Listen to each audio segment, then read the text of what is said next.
one-man pit crew, right? Wrench to tighten shocks and my camber and toe. Metric Allen wrenches. A Phillips, just because. And this straight blade for tuning. I've hardwired my glow igniter. It runs off of 2 D cells that I have hardwired in. And look at this. My fuel gets carried. Let's not forget that this gets carried in my pouch. And so when the motor's running, there's everything I need to race, and I'm styling. Way cool. When you consider that the guy that's pitting for you isn't really familiar with your equipment, this really makes sense. This even tells you which way it goes. Right? There it is. Everything comes along with it. It's really cool. I like it. So this thing's actually a peanut butter jar. It fits really nice. You can go in loose on the top. And it just so happens that you've got a suction cup tightness to it. Okay, so right. The cap, I just through bolted it on. I'd like to put a little bigger washers on there. I was picking it up by the plastic and I finally broke it through, so I put washers at least that big on. And there's the through bolt for the bottom. I through bolted the bracket onto the front of my, actually it's a Kyosho, right? Kyosho starter box. This material is 1/2 by 1/8. It's called flat bar. I wouldn't call it a strap. 1/8 is pretty thick, and that's what makes this nice and strong. And it's 2.5, 2.25 inches to here, and then from here back is 5 inches. If you want to do this for truggy, this might have to be back a little bit further, so you could come up a little bit more here and then come back at that same angle, make that a little longer, push that back a little bit for truggy because it might be a little bigger. You might have to. And I do want to show you that this thing still does. You can still pull its socks up, so to speak, right? And it's fine. Ooh, I forgot I had that on. Yeehaw! So there it sits. That's all that it is. Simple as that.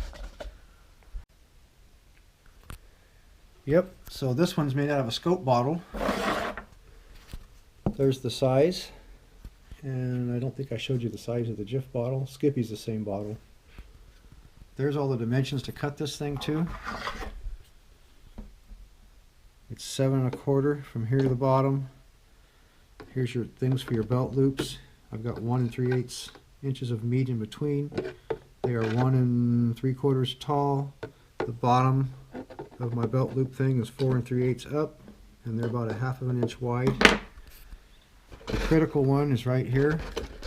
See how that kind of is cut to wrap around, kind of wraps around the gun. If I give you some light on there.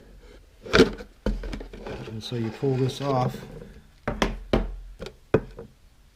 There's your shape, and it's 6.25 from there to the bottom. I've got to set the camera down for just a minute. Let me chalk this thing up. I'll do it this way first.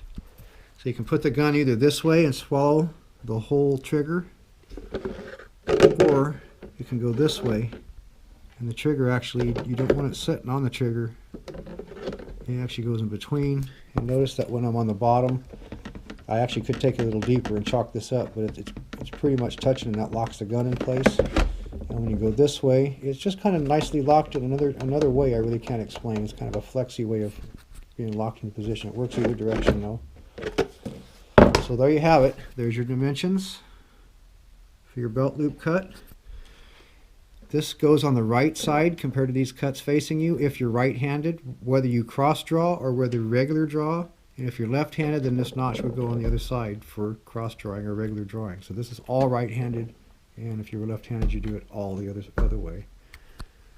So there you have it.